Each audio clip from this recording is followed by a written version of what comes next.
और उसको इंटरेस्ट मिलेगा और इसको पैसा दिया जाता है और इंटरेस्ट मिलता है। ठीक है, नहीं तो अमाउंट डाल दिया जाएगा बैंक में और समय के बाद निकाल।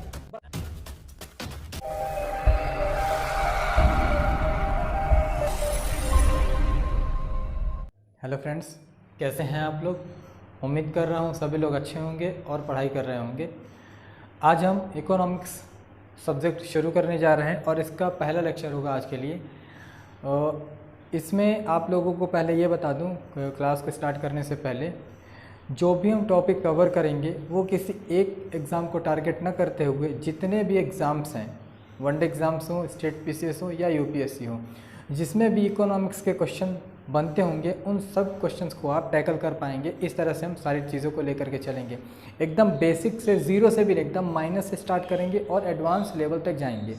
ठीक है, जिनसे बनता होगा वो भी जुड़े रहेंगे। कुछ ना कुछ नई चीज़ें जानने को मिलेंगी। और जो लोग इकोनॉमिक्स में थोड़ा सा अपने आप को कमज़ोर समझते होंगे, कमज़ोर समझने की ज़रूरत नहीं है, बहुत अच्छे से पढ़ेंगे, सारी चीज़ें आने लगेंगी। बस जुड़े रहिएगा हमारे साथ। ठीक है, तो शुरू कर रहे हैं इकोनॉमिक्स। ठीक है,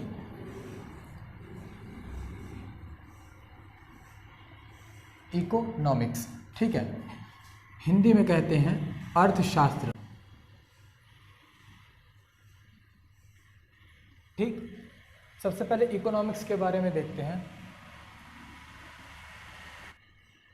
ये जो इकोनॉमिक्स है ग्रीक भाषा का शब्द है, ग्रीक भाषा का शब्द है। ठीक है, जिसमें दो शब्दों से मिलकर, ग्रीक भाषा के दो शब्दों से मिलकर के ये बना है। पहला शब्द ओइकोस, ओइकोस, और दूसरा शब्द है नोमोस। ओइकोस का मतलब होता है हाउस, हाउस, और नोमोस का मतलब होता है मैनेजमेंट, मैनेजमेंट। ठीक है, हाउस यानी आपका हो गया घर और मैनेजमेंट यानी प्रबंधन। ठीक है, यानी जो हाउस का मैनेजमेंट करेगा या जो घर का प्रबंधन करेगा वही इकोनॉमिक्स होगी। ठीक है, वहीं दूसरा शब्द हमको मिलता है हिंदी में जो है अर्थशास्त्र। ये जो अर्थशास्त्र शब्द है ये संस्कृत भाषा का शब्द है, संस्कृत भाषा का शब्द है। ठीक है, यानी अर्थशास्त्र संस्कृत का शब्द है और दो शब्दों से मिलकर के बना है। पहला शब्द है अर्थ, और दूसरा शब्द है शास्त्र। अर्थ का मतलब होता है धन, शास्त्र का मतलब होता है अध्ययन। ठीक है, यानी जो धन का अध्ययन करे वही इकोनॉमिक्स होगी। ठीक है, यानी प्रबंधन और धन का अध्ययन, ये दोनों चीज़ों को अगर हम मिला देते हैं तो यही इकोनॉमिक्स बनती है, जो दोनों शब्दों का मतलब होता है। ठीक है, इकोनॉमिक्स और अर्थशास्त्र के बारे में आप लोग जानें। ठीक है, ग्रीक भाषा के दो शब्दों से मिलकर के बना है, ओइकोस, नोमोस, हाउस, मैनेजमेंट, घर, प्रबंधन, मिलाकर के घर प्रबंधन। संस्कृत में अगर लेना चाहेंगे अर्थशास्त्र को तो अर्थ, शास्त्र, धन, अध्ययन मिलाकर के धन का जो अध्ययन करेगा इकोनॉमिक्स कहलाएगा या अर्थशास्त्र कहलाएगा। यहाँ तक क्लियर होगा, स्क्रीनशॉट ले लीजिए, फिर बढ़ते हैं आगे।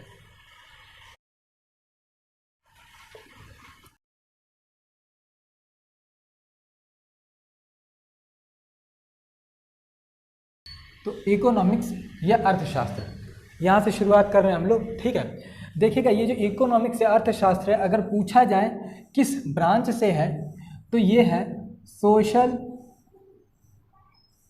साइंस की ब्रांच। ठीक है, सामाजिक विज्ञान जो होता है, सामाजिक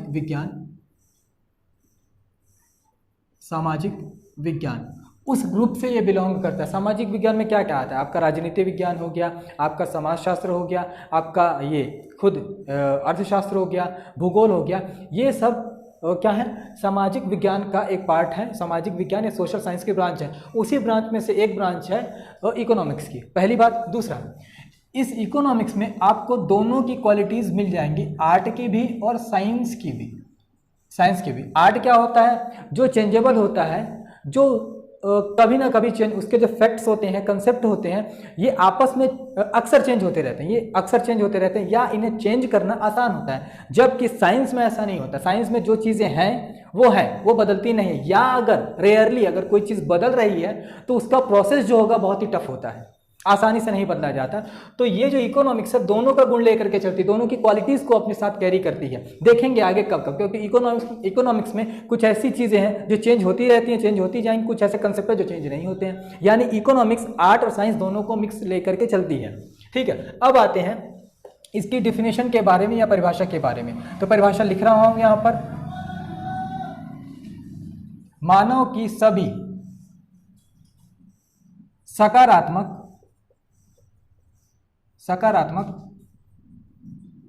आर्थिक क्रियाओं का मानव की सभी आर्थिक क्रियाओं तथा उनकी समस्या एवं समाधान का अध्ययन करने वाला विषय। ठीक है, परिभाषा है इसकी, मानव की सभी सकारात्मक आर्थिक क्रियाओं, उनकी समस्या तथा उसका समाधान। 4 चीजें मेंशन कराया हूं यहां पर मैं। मानव की सभी सकारात्मक आर्थिक क्रियाओं तथा उनकी समस्या एवं समाधान का अध्ययन करने वाला जो विषय होगा वो क्या कहलाएगा? इकोनॉमिक्स होगा। जितनी भी पॉजिटिव इकोनॉमिकल एक्टिविटीज होंगी, उनका जो भी प्रॉब्लम्स होती होंगी या उनके जो भी सॉल्यूशंस होंगे, उन पूरे का स्टडी करने वाला जो सब्जेक्ट होता है वो इकोनॉमिक्स कहलाता है। जैसा कि डेफिनेशन इससे पहले के जो इकोनॉमिक्स ओइकोस नोमोस के आधार पर देखे थे या संस्कृत के शब्दों से देखे थे, यही मिलता है हमको। ठीक है, कई बुक्स में आपको क्या मिलता है? मानव की सभी आर्थिक क्रियाओं का अध्ययन, बीच में सकारात्मक को हटा दिया गया है। तो याद रखिएगा, आर्थिक क्रियाएं क्या होती है? सबसे पहले ये समझिएगा, जिनके बदले में हमको क्या मिले? पैसा मिले, अर्थ मिले। ठीक है, वो होता है मानव की वो होती है आर्थिक क्रियाएं। ठीक है, जिनके बदले में पैसा मिलेगा वो आर्थिक क्रियाएं कहलाएंगी। ठीक है, तो जितनी भी सकारात्मक आर्थिक क्रियाएं, मतलब जो भी ऐसी सकारात्मक क्रियाएं जिनसे पैसा मिलता हो, वो उन सभी का समस्या का समाधान करता है। पहली चीज है, यहां पर सकारात्मक क्यों लिखा हूं? क्योंकि एग्जाम्पल के लिए, जैसे कोई व्यक्ति चोर है, वो चोरी के माध्यम से पैसा प्राप्त कर रहा है। ठीक है, चोरी के माध्यम से पैसा प्राप्त कर रहा है, ये उसका जो है आर्थिक क्रिया हो गई, आर्थिक क्रिया या इकोनॉमिक एक्टिविटी हो गई, इकोनॉमिकल एक्टिविटी हो गई। लेकिन एक ऐसी है, नेगेटिव है, गलत तरीके से पैसा प्राप्त किया जा रहा है, तो इकोनॉमिक्स में ऐसी प्रक्रियाओं को काउंट नहीं किया जाता, इन्हें नहीं माना जाता कि ये आर्थिक क्रियाएं हैं। इकोनॉमिक्स इन्हें काउंट नहीं करती। तो इसीलिए मैं मेंशन करा दिया यहाँ पर कि सकारात्मक आर्थिक क्रियाओं, उनकी समस्या, उनका समाधान का अध्ययन करने वाला जो विषय होता है क्या कहलाता है? अर्थशास्त्र कहलाता है यहाँ पर। ठीक है, अब आते हैं दूसरे पहलू पर। ये जो आर्थिक क्रियाएं हैं, ये डिपेंड किस पर होती हैं? बता सकते हैं आप लोग? ये डिपेंड होती हैं संसाधनों पर। ठीक है, या इंग्लिश में जिसे कहते हैं रिसोर्सेस, इस पर डिपेंड होती हैं। The economic activities depends on resources. ठीक है, अगर ये रिसोर्सेस ही नहीं होंगे तो आर्थिक क्रियाएं करना पॉसिबल नहीं होगा। एग्जाम्पल के लिए, संसाधन क्या होते हैं? जो भी हमको नेचर से मिलते हैं, जो भी रॉ मटेरियल्स मिलते हैं, कोयला हो गया, ठीक है, जो कच्चा लोहा हो गया, या सीमेंट बनाने के लिए जो चीजें हो गई, ठीक है, या फिर सोना, हीरा, ये सब कैसे मिलते हैं? कच्चे माल के रूप में मिलते हैं या संसाधनों के रूप में मिलते हैं। इनको ट्रांसफॉर्म किया जाता है, इनका रूपांतरण किया जाता है, फिर हमारे यूज के लिए बनती हैं ये। ठीक है, तो संसाधन ये हो गए, इन पे अलग टॉपिक लेंगे, फिलहाल इतना समझिएगा। अब संसाधनों में कुछ डायमेंशन हमको मिलते हैं, जिसके लिए जो मिल करके इकोनॉमिक क्रियाएं पूरी करते हैं। जैसे संसाधनों में पहला गुण मिलेगा उत्पादन का। संसाधनों का उत्पादन होता है, उत्पादन के बाद उनकी मांग होगी, मांग के बाद वितरण होगा, वितरण के बाद आपूर्ति होगी, उत्पादन यानी प्रोडक्शन होगा, डिमांड होगी, डिस्ट्रीब्यूशन होगा और सप्लाई होगा। ठीक है, ये चारों फैक्टर्स जब कंप्लीट होंगे तब ये संसाधन कहीं ना कहीं यूजफुल हो पाएगा, अदरवाइज संसाधन जो होंगे यूजलेस हो जाएंगे। जैसे मान लीजिए हमने माइनिंग करके सोना प्राप्त किया, वो सोना कैसा था? प्योर नहीं था, हमने उसको निकाला, उसके बाद उसकी सफाई की, उसे डिजाइन दिया, उसे एक रूप दिया, उसके बाद से हम उसका क्या करेंगे?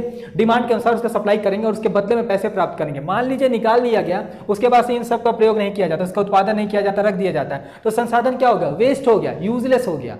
ठीक है, यानी हमको संसाधन प्राप्त करने के बाद इन सारे फेजेस से गुजरना पड़ेगा, तब जाकर के संसाधनों की जो वैल्यू होगी वो क्रिएट होगी। अदरवाइज ये संसाधन क्या होंगे? यूजलेस हो जाएंगे, जमीन से निकालना बस रह जाएगा और कुछ नहीं। ठीक है। पेट्रोलियम पदार्थ जैसे होते हैं उनको हमने निकाला, उसका यूज नहीं किया, हमने उसकी डिमांड पर ध्यान नहीं दिया, हमने उसका सप्लाई नहीं किया, हमने उसका डिस्ट्रीब्यूशन नहीं किया, तो वो पेट्रोलियम रिसोर्सेज जो थे यूजलेस हो गए। लेकिन हमने अगर उसको बंटवा दिया, जहां जहां जैसी जैसी डिमांड थी हमने दे दिया, तब वो यूजफुल हो गया, यानी उसकी वैल्यू बढ़ गई। ठीक है, तो संसाधनों के लिए इतने गुण होते हैं। यहां तक क्लियर है? और आगे बढ़ते हैं। अब देखिएगा संसाधन क्या होते हैं, इकोनॉमिक्स पहले यहां समझते हैं। जो संसाधन है वो उसमें संघर्ष न होने पाए, संघर्ष न होने पाए, इसका ध्यान या इस संघर्ष को रोकने का काम कौन करती है? इकोनॉमिक्स करती है। ठीक है, जो संसाधन है उनमें संघर्ष, कॉन्फ्लिक्ट, द्वंद्व, प्रतिद्वंद, ये सारी चीजें ना हो पाए, उसका ध्यान कौन रखता है? इकोनॉमिक्स रखती है और बचाती है। ठीक है, जैसे संसाधन हम समझते हैं, प्रकृति में हमें दो तरह के संसाधन मिलते हैं। पहला जो संसाधन हमको मिलेगा, पहला जो संसाधन मिलता है वो होता है प्रचुर मात्रा में, जिसको कहते हैं रिच मात्रा में, बहुत ज्यादा जो मिलते हैं। ठीक है, दूसरा जो संसाधन मिलता है वो होता है दुर्लभ मात्रा में, या जिसको बोलते हैं रेयर क्वांटिटी जिसकी होती है, रेयर होती है। जो भी रिसोर्सेस होते हैं हम दो तरह से मिला करते हैं हमें। पहला, एक जो रिच रिसोर्सेस होंगे बहुत ज्यादा मात्रा में होंगे, एक रेयर होंगे। यहां पर ज्यादा और कम के बारे में थोड़ा सा एक्सप्लेन करना चाहूंगा मैं। याद रखिएगा, जो भी रिसोर्सेस है खत्म होने वाले हैं, बचेंगे नहीं, कभी ना कभी खत्म हो जाएंगे। लेकिन हम क्या बोल दिए, कुछ ज्यादा है कुछ कम है, ये कंपैरेटिवली हमने इस्तेमाल किया है। एग्जांपल के लिए कोयला और हीरा हम लेते हैं। जैसे प्रचुर मात्रा में हम क्या लेते हैं? कोयला लेते हैं, ये बहुत ज्यादा है हमारे पास। ठीक है, दुर्लभ यानी रेयर में क्या है हमारे पास? हीरा है। ठीक है, कोयला और हीरा हम दोनों को ले लेते हैं। अब देखिएगा, दोनों रिसोर्सेस हैं और दोनों खत्म होने वाले हैं। एक टाइम आएगा जब ये रिसोर्सेस खत्म हो जाएंगे। ठीक है, लेकिन हमने इनको दो कैटेगरीज में रख दिया है। कोयले को ज्यादा वाले में रखा है, यानी ये प्रकृति में, नेचर में ज्यादा मिलते हैं। जो दूसरा है दुर्लभ वाला, हमने इसमें हीरा रखा है, मतलब ये कम मिलते हैं मात्रा में, ये कंपैरेटिवली रखा है। ठीक है, क्यों रखा है हमने? जैसे ज्योग्राफी में पढ़ते हैं, तो ज्योग्राफी में हम क्या पढ़ते हैं, कोई एरिया गर्म होता है, ठीक है, और कोई एरिया ठंडा होता है। तो गर्म ठंडा क्या होता है? कुछ भी नहीं, ये कंपेयर किया जाता है। एक एरिया गर्म है, वहां का तापमान ज्यादा है, और इधर वाले का तापमान कम है, तो तापमान ही तो घटा बढ़ा है। तो हमने क्या किया, बस उसका नाम रख दिया, जिसका तापमान ज्यादा उसको गर्म बोल दिया, जिसका तापमान कम उसको ठंडा बोल दिया, तो हमने नाम दे दिया। लेकिन क्या क्या ये बस एक कंपेयर है, उसका तापमान कम था, इसका तापमान ज्यादा था। उसी तरह से खत्म दोनों होने वाले, लेकिन ये थोड़ा ज्यादा है तो कंपेरेटिवली हमने इसे अधिक मात्रा वाले में रख दिया। इसका जो मात्रा है वो थोड़ी कम है, लेकिन तो कंपेरेटिवली हमने क्या कर दिया, कम वाले में रख दिया। तो प्रकृति में ऐसे संसाधन, नेचर में ऐसे रिसोर्सेस जो ज्यादा मात्रा में है उसे रिच रिसोर्सेस कहते हैं, जो कम मात्रा में है वो रेयर कहलाते हैं। ठीक है, अब देखिएगा इकोनॉमिक्स कैसे इनमें कॉन्फ्लिक्ट होने से या संघर्ष होने से रोकती है। ठीक है, कैसे रोकेगी? जो प्रचुर मात्रा में है इनको इकोनॉमिक्स चलाने के लिए दो तरह के काम करती है। पहला, जो चीज ज्यादा है वो क्या हो, सभी को मिले, सभी को मिले। ठीक है, और दूसरा चयनात्मक रूप में मिले, चयनात्मक रूप में मिले, या इसी को बोलते हैं चॉइसफुल मिले, चॉइसफुल मिले। ठीक है, इकोनॉमिक्स इसका ध्यान रखती है। यानी क्या बोला मैं, जो चीज ज्यादा है वो सभी को मिलनी चाहिए। ऐसा नहीं कि जो चीज ज्यादा थी किसी एक के पास जाकर के सेंट्रलाइज हो जाए या रुक जाए या स्टोरेज वहां पर हो जाए। ठीक है, तो सभी लोग इसका लाभ नहीं उठा पाएंगे क्योंकि रिसोर्सेस सभी को चाहिए। ठीक है, तो अब यहां पर सभी को मिलना चाहिए। दूसरा, उसकी पसंद का मिलना चाहिए। पसंद का मिलने से क्या मतलब है, जैसे आप ट्रेन में रिजर्वेशन कराने जब जाते हैं, अगर पूरी की पूरी सीट्स खाली हैं तब आप वहां पर चॉइस फिलिंग करते हैं कि हमें जो सीट चाहिए, लोअर सीट चाहिए, मिडिल सीट चाहिए, मतलब अपर सीट चाहिए, या मिडिल सीट चाहिए, या लोअर बर्थ चाहिए, या साइड लोअर की बर्थ चाहिए, या साइड अपर की बर्थ चाहिए, या गेट के पास वाली बर्थ चाहिए। ऐसा हम चॉइस फिलिंग करते हैं। यानी वो जो रिसोर्सेस थे हमारे लिए, यानी जो सीटें थी बहुत ज्यादा थी, तो हमने क्या क्या चॉइस फिलिंग कर दी। उसी तरह से इकोनॉमिक्स भी ध्यान देती है कि जो चीज ज्यादा है वो सभी को मिले, सभी अपनी जरूरतें पूरी करें और सबकी पसंद का मिले, ऐसा कोशिश करती है इकोनॉमिक्स। वहीं दूसरी ओर जो चीज रेयर है, कम है पहले से, उसमें कहां से चॉइस होगा, तो उसके लिए इकोनॉमिक्स क्या ध्यान देती है, इधर देखिएगा। उसके लिए इकोनॉमिक्स ध्यान देती है, सबसे पहले वो मैक्सिमम रिच हो उसकी, वो भी ज्यादा से ज्यादा लोगों तक पहुंचे, और मैक्सिमम ड्यूरेशन तक चले। पहली बात ये देखती है इकोनॉमिक्स कि जो चीज कम है वो ज्यादा से ज्यादा लोगों तक पहुंचे, यानी पहले वाली क्वालिटी के तहत पहुंचाने की कोशिश करती है। दूसरा, मैक्सिमम ड्यूरेशन तक चले, इसको बांट करके सभी तक पहुंचाया जाता है, और इसको रोक कर धीरे धीरे लोगों तक पहुंचाया जाता है। जो चीज कम है उसको ज्यादा दिन तक चलाएंगे तो वो ज्यादा लोगों तक पहुंचेगी। इकोनॉमिक्स यही ध्यान देती है कि मैक्सिमम लोगों तक पहुंच हो, मैक्सिमम रिच हो इसकी, और इसका ड्यूरेशन जो मैक्सिमम हो, ज़्यादा देर तक ये टिकी रहे। जो चीज़ कम है वो ज़्यादा दिनों तक रहे, पहली बात। दूसरा, जो चीज़ कम है उसका कोई ना कोई सप्लीमेंट हो, उसका कोई ना कोई सप्लीमेंट हो, ठीक है। जैसे हीरा है, ये कम है तो लैब में हीरा बनाया जाए कि वो ज़्यादा लोगों तक क्या उसका सप्लीमेंट बन जाए। एग्जांपल के लिए हम कोयला को अगर इसमें रखे होते दुर्लभ वाले में, तो कोयले से क्या होता है, बिजली वगैरह बनती है, ठीक है। तो मान लो कोयला कम होता, इसमें डाले होते तो कोयले का सप्लीमेंट हमको ढूंढना पड़ता है। यानी कोयला जो बिजली बना रहा है तो बिजली बनाने वाली और दूसरी चीज़ हमको ढूंढनी पड़ती है। जैसे पानी से बिजली बन रही है, ठीक है। सोलर सिस्टम लगा सकते हैं, उससे भी बिजली बनती है। पवन चक्कियाँ लगाते हैं, उससे भी बिजली बनती है, ठीक है। तो इस तरह से बिजली बनाने का काम दूसरे चीज़ों पर भी, दूसरी चीज़ें ढूंढी जाए जिससे बिजली बने, ये होता है सप्लीमेंट ढूंढना। तो जो चीज़ ज़्यादा सभी तक पहुँचे, उनकी पसंद का पहुँचे। दूसरा, जो चीज़ कम है उसकी पहुँच भी ज़्यादा लोगों तक हो, ज़्यादा दिनों तक वो टिकी रहे, और इसका सप्लीमेंट भी हो, मतलब उसकी जैसी कोई और चीज़ बनाई जाए या ढूंढी जाए, ठीक है। खत्म होने के बाद ऐसा नहीं कि अब सारी चीज़ें खत्म हो जाए, उससे जुड़ी कोई चीज़ और ढूंढी जाए। यहाँ तक क्लियर हो गया होगा, उम्मीद कर रहा हूँ सभी को समझ में आया होगा। स्क्रीनशॉट ले लीजिए इसका। अच्छा, एक चीज़ यहाँ बताना आपको थोड़ा सा मिस कर गया मैं। ये जो संसाधन है, ये सब में क्या हो रहा है, बैलेंस की बात हो रही है। संसाधन में बैलेंस की बात हो रही है, जो चीज़ ज़्यादा वाला है और जो चीज़ कम वाला है। तो जो बैलेंस करने की बात है, ये कौन करता है? ये बैलेंस करने की बात किए हैं आपके हमारे एडम स्मिथ साहब। एडम स्मिथ, इनका नाम सुना होगा आपने। Adam Smith father of economics कहे जाते हैं, फादर ऑफ इकोनॉमिक्स कहे जाते हैं। इनकी बुक है जिसका नाम है यहाँ नहीं दिखाई दे रहा, एडम स्मिथ, इनकी बुक का नाम है, यहाँ लिख दे रहा हूँ, वेल्थ ऑफ नेशन। 1776 की बुक है इनकी, ठीक है। ये जो बैलेंस का काम किया है कि जो चीज़ ज़्यादा है वो ज़्यादा लोगों तक पहुँचे, जो चीज़ पसंद का पहुँचे, जो चीज़ कम है वो भी ज़्यादा तक पहुँचे, ज़्यादा दिनों तक रहे, उसका सप्लीमेंट ढूंढा जाए। ये जो बैलेंस करने का तरीका निकाला है ना, या बताया है, वो एडम स्मिथ साहब ने, फादर ऑफ इकोनॉमिक्स जो कहे जाते हैं, उन्होंने बताया है। और उनकी एक फेमस बुक है वेल्थ ऑफ नेशन 1776 वाली। डिटेल में देखेंगे थिंकर्स को भी हम, ठीक है। यहाँ तक क्लियर, स्क्रीनशॉट ले लीजिए इसका, फिर आगे बढ़ते हैं।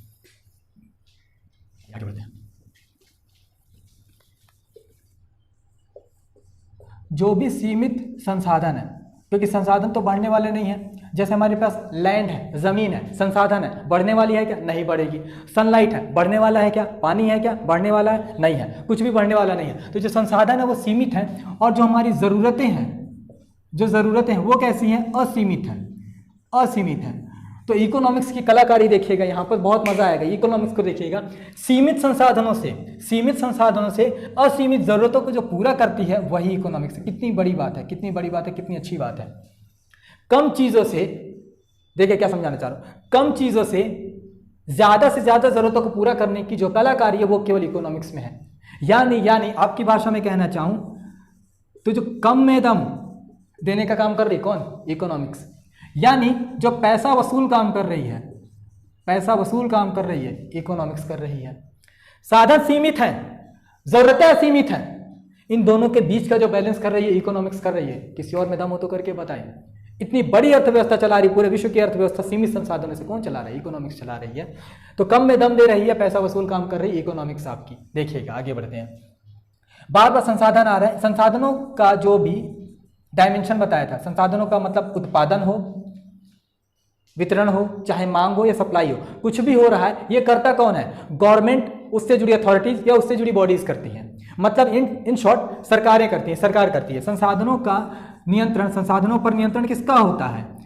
सरकार का होता है। तो मैं कह सकता हूं कि अगर आपने इकोनॉमिक्स को समझ लिया तो आप सरकार को समझ सकते हैं। संसाधनों का उत्पादन कैसा हो रहा है, उसका बंटवारा कैसा हो रहा है, उसकी डिमांड जितनी आ रही उतना सप्लाई हो रहा है कि नहीं हो रहा है। नौकरियां, ठीक है, मान लो संसाधन है, कितनों को मिल रही है, जरूरतमंदों को मिल रही है या नहीं मिल रही, निकल रही है नौकरियां, हो रही है नहीं है, अच्छी एम्प्लॉयमेंट मिल रहा है या नहीं मिल रहा है, ये सारे क्या संसाधन उनका बंटवारा है। अगर आपको सरकार को समझना है तो इकोनॉमिक्स को समझिए। आपने इकोनॉमिक्स को समझ लिया मतलब आपने अपनी सरकार को समझ लिया, ठीक है। अब ये संसाधन आते कैसे हैं, संसाधन मिलते कैसे हैं? संसाधन मिलते हैं पैसे से। अब पैसे में दो क्वालिटी होती है। पैसा जो है बढ़ भी सकता है या जितना है उतना ही रह सकता है, ठीक है, घट भी सकता है। एक पहलू ये भी देख सकते हैं। इकोनॉमिक्स तीनों में अपने आप को बैलेंस कर सकती है। यानी इकोनॉमिक्स उस पैसे को बढ़ा भी सकती है, उस पैसे के घटने पर भी बैलेंस में रह सकती है, और मान लो पैसा उतना ही है तो भी अर्थव्यवस्था को बहुत अच्छे से चला सकती है। यानी क्या काम है, उसी पैसे को बढ़ा भी सकती है, उसी पैसे को कम होने पर इकोनॉमिक्स को बचाए भी रख सकती है, और वही पैसा अगर बराबर मात्रा में है ठीक है, तो भी अर्थव्यवस्था को चला सकती है। जैसे इन्वेस्ट किए 100 रुपए से 150 रुपए हो गए, ये पैसा बढ़ा दिया इकोनॉमिक्स ने। मान लो पैसा नहीं बढ़ा, 100 रुपए ही रह गया, तो भी अर्थव्यवस्था चलती रहती है। 100 का समोसा लिया, समोसा वाले किसी और को उधारी लिया था, वो 100 रुपए दे दिया, वो 100 रुपए वाले किसी और को उधारी दिया था, यानी वही 100 रुपए से सभी की जरूरतें पूरी हो रही, यानी पैसा तो नहीं बढ़ा, 100 रुपए वही थे। मेरे स्टूडेंट ने मुझे फीस दी, मेरा जिसके पास उधारी था मैंने उसको वो पैसा दे दिया, उसका उधारी किसी और के पास था, उसने वो पैसा दे दिया, यानी जो भी पैसा मेरे पास आया वो दूसरे के पास चला गया, मेरे पास तो टिका नहीं, लेकिन मेरी जरूरतें पूरी हो गई। ठीक है, तो उसी उतने ही पैसे में इकोनॉमिक्स में ये कला है कि सारी इकोनॉमी को चला सकती है, और किसी में नहीं है कला। ठीक है, अब बढ़ते हैं आगे, फिर से देखते हैं कुछ पहलुओं को। ठीक है, यहां तक उम्मीद कर रहा हूं समझ में आया होगा। ठीक है, अगर नहीं समझ में आएगा तो प्लीज कमेंट वगैरह करते रहिएगा। ठीक है, ठीक, तो उम्मीद कर रहा हूं यहां तक आप लोगों को समझ में आया होगा। बहुत ही छोटी वीडियो थी, कोशिश कर रहा हूं धीरे धीरे छोटी छोटी वीडियोस बनाऊं और आपको समझ में आ जाए। ठीक है, तो एक बार रैपिड फायर करते हैं, फिर से देखते हैं सारी चीजों को। क्या क्या पढ़े हम, पहले इकोनॉमिक्स के बारे में, इसका स्क्रीनशॉट ले लिए होंगे तो ले लीजिएगा। ठीक है, पहले क्या पढ़े हम इकोनॉमिक्स के बारे में। इकोनॉमिक्स ग्रीक भाषा का शब्द जो दो शब्दों से मिलकर के बना, ओइकोस नोमोस। ओइकोस का मतलब होता है मैनेज हाउस, और नोमोस का मतलब होता है मैनेजमेंट, मतलब जो हाउस का मैनेजमेंट करेगा वो इकोनॉमिक्स कहलाएगा। इसका हिंदी होता है अर्थशास्त्र। अर्थशास्त्र दो शब्दों से मिलकर के बना, संस्कृत के अर्थ और शास्त्र। अर्थ का मतलब होता है धन, शास्त्र का मतलब होता है अध्ययन, जो धन का अध्ययन करेगा वही अर्थशास्त्र कहलाएगा। ठीक है, परिभाषा हमने ब्रांचेस देखा तो सोशल साइंस की ब्रांच है और आर्ट और साइंस दोनों के गुण मिलते हैं इसमें। ठीक है, इसके बाद से मैंने बताया इसकी परिभाषा, मानव की सभी सकारात्मक सकारात्मक सकारात्मक आर्थिक क्रियाओं का जो अध्ययन करता है, उसकी समस्या का समाधान करता है, यही इकोनॉमिक्स कहलाती है। इकोनॉमिक्स संसाधनों पर डिपेंड होती है, आर्थिक क्रियाएं जो होती हैं संसाधनों पर डिपेंड होती हैं, और संसाधन अपने डायमेंशन पर डिपेंड होते हैं। जैसे डायमेंशन क्या, उत्पादन, वितरण, मांग, आपूर्ति, ये सारी चीजें। अब ये सारी चीजें कब होंगी, जब संसाधन होंगे, यानी एक सर्कल बनना चाहिए। ठीक है, इसके बाद से बताया संसाधन दो प्रकार के प्रकृति में मिलते हैं, एक जो बहुत ज्यादा मिलेंगे, एक जो बहुत कम होंगे। बहुत ज्यादा वाला सभी को मिले और अपनी पसंद का मिले, और जो कम वाला है वो भी सभी तक पहुंचे, ज्यादा दिनों तक रहे और उसका सप्लीमेंट ढूंढे। ये दोनों बैलेंस करने का काम जो करती है इकोनॉमिक्स करती है। ये बैलेंस का जो सिद्धांत दिया था ये एडम स्मिथ ने दिया था, फादर ऑफ इकोनॉमिक्स कह जाते हैं। 1776 में इन्होंने बुक दी थी, वेल्थ ऑफ नेशन। ठीक है, इसके बाद से हमने देखा संसाधन पैसे से मिलते हैं, पैसे को घटा भी घटे हुए पैसे से भी इकोनॉमिक्स चलाया जा सकता है, उतने पैसे से भी, और पैसे को बढ़ा भी सकती है। इकोनॉमिक्स में एक कला होती है। ठीक है, इतना समझ में आप लोगों को आ गया होगा, रिवाइज करिएगा, याद हो जाएगा, फिर लेकर के आएंगे अगली वीडियो, देखते हैं उसमें क्या है, इंटरेस्टिंग है। प्लीज कमेंट करिएगा और लाइक करिएगा। Thanks a lot, bye, take care, खुश रहिए।